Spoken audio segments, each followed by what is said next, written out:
බලා යන බසයට නැගගත් අමාවි හොඳින් හරිබරි ගැහි අසුනේ වාඩි වූයේ කවුළුවෙන් පිටත බලාගෙනමය.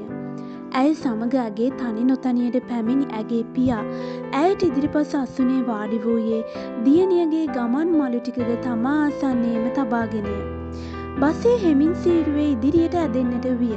අදින් නරඹන මේ ගමන තමන්ගේ ජීවිතයේ බොහෝ වෙනස්කම් සිදු කරාවියයි කියා අමාවි මොහොතකටවත් සිතන්නට නැතුව ඇති.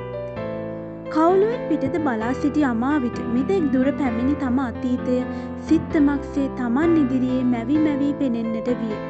තම මවත් පියාත් වැඩිමහල් සහෝදරියත් සමග ඉතා සෙනෙහසින් ගත කළේ කාලයට අමාවි බොහෝසේ ආදරය කළාය. තම දෙමව්පියන්ට ඉතා කීකරුව හැදී වැඩුණු අමාවි සහ ඇගේ සහෝදරිය ඉතා හොඳින් ඉගෙනුම අවසන් කළේ පාසලේ සෑම ගුරුවරයෙකුගේම සිත් දිනා ගනිමිනි.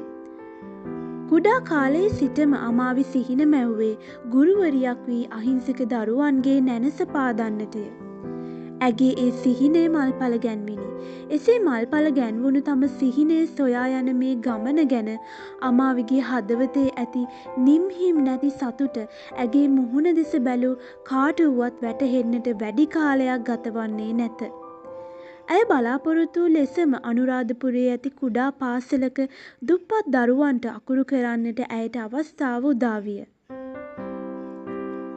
"දුවේ එන්න, මෙතන තමා අපි බහින්න ඕනි තැන." පියාගේ ඇමතීමෙන් අමාවි පියවි සිහියට පැමිණියේ මෙතෙක් වේලා සිටි අතීත මතකයන්ගෙන් වෙන්වීලාය. "කෝ දෙන්න තාත්තේ බෑග් ටික මම ගන්නම්." පියාගේ අත තිබූ ගමන් මළු දෙසට දෑත් දිගු කරන ගමන් අමාවි පැවසුවාය. "දුව එකක් ගන්න, අනික මම ගන්නම්." පියාගේ බසට අවනත වූ අමාවි එක් ගමන් මල්ලක් ගෙන බසයෙන් බැසගත්තාය. වටේට ලෑලි ගසා වහලයට පොල්ලතු සෙවිලි කළ කුඩා කඩයක් ඈතින් පෙනෙන්නට වූයෙන් අමාවි තම පියා සමග ඒ දෙසට ගමන් කළහ. දුර තියා මොවුන්ව දුටු කඩේ මුදලාලියයි සිටිය හැකි අහිංසක හිනාවකින් කටපුරවාගත් අයෙකු ඉදිරියට පැමිණියේය. "මේ කඩේ මුදලාලි වෙන්න ඇති."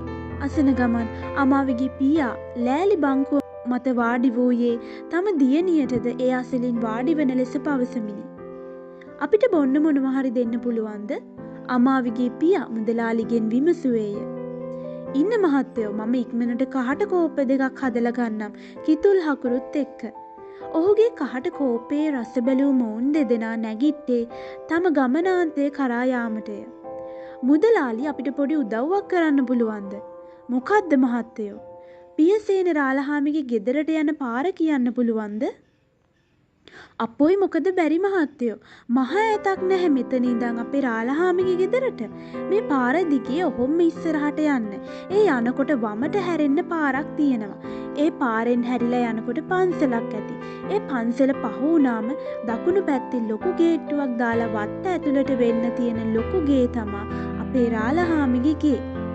"අනේ බොහොම ස්තුතියි මුදලාලි, අපි ගිහින් එන්නම්." යයි පැවසූ අමාවිගේ පියා තේ දෙකට සල්ලි දුන්නේ වැඩිපුර ගානකුත් එක්කය. පියා අමාවිත් සමග එතනින් පිටත් වූයේ කළුවර වැටෙන්නට කලින් රාලහාමිගේ ගෙදරට යාමට සිතාය. ගැමි පරිසරයේ ඉතාමත් සුන්දරය. ඒ සුන්දරත්වය විඳිමින් බොරළු පාර දෙපැත්තේ ඇති නිල්වන් කෙත්වතු දෙස බලමින් ඉදිරියට ගිය අමාවිගේ පය වැකිලී වැටෙන්නට ගියාය.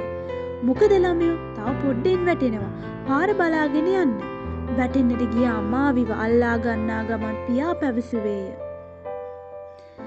එසැනින්ම මහා හූහඬක් නගමින් හඬ නගා හිනා වෙන සද්දයක් ඇසුණු අමාවිත් පියාත් වටපිට බැලූහ. බෝක්කුවක් අසලට වී මාළු අල්ලමින් සිටි තරුණයන් 4-5 දෙනෙක් තමා වැටෙන්නට ගිය බව දැක තමන්ට හූ කියපු බව අමාවිට වැටහුණාය. තරුණයන් දෙස නොරුස්සන බැල්මක් හෙළූ අමාවිගේ පියා පය ඉක්මන් කරන්නට විය. තමන් කොහේදී හෝ දැකපුරුදු මුහුණක් ඒ අතර තිබූ බව දැනුණ අමාවි ඉදිරියට යන්නට ගොස් නැවත වරක් ආපසු හැරී ඔවුන් දෙස බැලුවාය. "මතු සම්බන්ධයි."